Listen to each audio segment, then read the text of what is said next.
4 is 5, 23rd, or your total number adds up to 5. Those are, if the total number adds up to 5, it's called a life path. If you're born on a certain day, that's the day number you're born on. So again, this is all confusing to people. I understand that. But here's the whole point. If you guys want examples of this, people who are born on the 5th, 14th, 23rd are the most attractive people in the world. Go on Facebook, put in those dates, and you'll see it with yourself.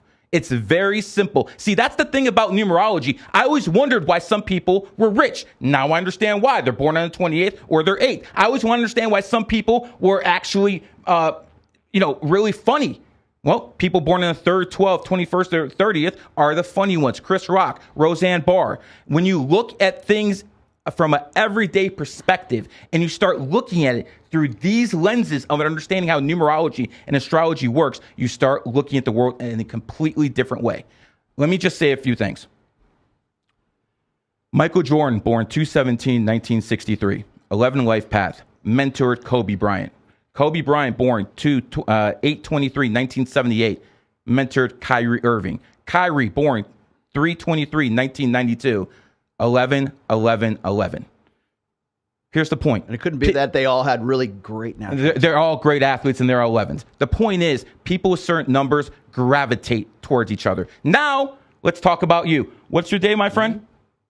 What's your birthday? My birthday? Yeah. April 2nd, 1968. April 2nd, 1968. 421938 adds up to 33 and 0. 68, not 38. Don't age me to okay, 30 years. You're basically a 3 life path in numerology.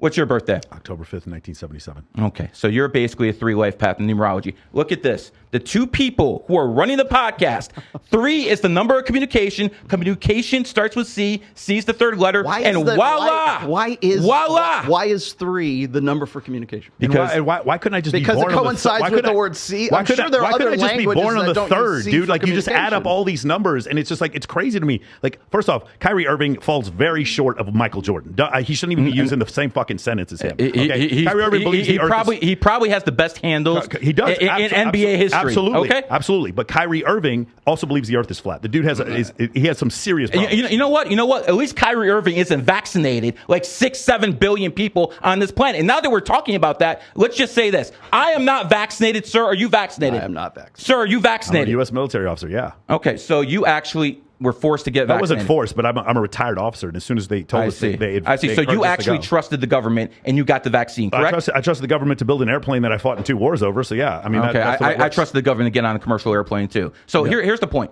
you trusted the government to take the vaccine, and now most people understand that vaccine was a lie. I don't think most people understand that. I think some people. I think wait. We're both 30 live paths. I didn't take it; he did. So how does that? You probably have more sense than him. But here's the whole point. That must be what it is. Here's the whole point. There we go. Thank you for the more sense, bro. Thank you for the more sense. The fact that you took the vaccine is a major hit on your credibility. The fact that you trusted the government and you took the vax is a major. And I understand you're a successful person. Okay, there you go. I understand you made a lot of money. Yes. I understand that a lot of people look up to you. Okay. And that's all fine and dandy. But when it came to the biggest, but somehow in spite of all that, I took the vaccine. When it came to the biggest psyop in world history, you failed, brother, and that's just a fact. Okay, I mean, that's your opinion. I don't think so. I don't agree at all. We'll find out in about a decade. I found, like, after I did it. By the way, I'm not pro or against the vaccine. I got a good one here. But my whole thing, I'm very much against the idea of firing people because they didn't take the vaccine. But the idea, like, after I took the vaccine, I started an 8-figure company. I'm dating the hottest woman I've ever seen in my life, and I have a new bench press max. How do you feel?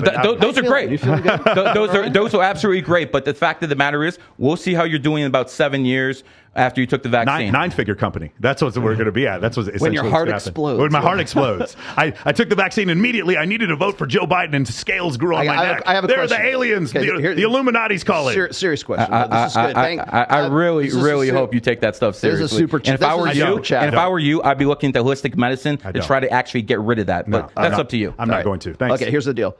Rusty Fuel, thanks for this super chat. This is great. The premise is wrong because the calendar many times over the last 7,000 years has shifted. Outstanding. I love the fact that how does that gel? And then the other thing is, I'm sure there are other cultures that, like, for instance, the Jewish culture, the Chinese culture, they track our years in much different ways than we do. So that's number one. So how accurate can it possibly be if we've actually shifted? Dates and who asked that question? Rusty Fuel. Very, very smart man, Rusty. Let me explain how we know, and let me explain it to the best of my ability.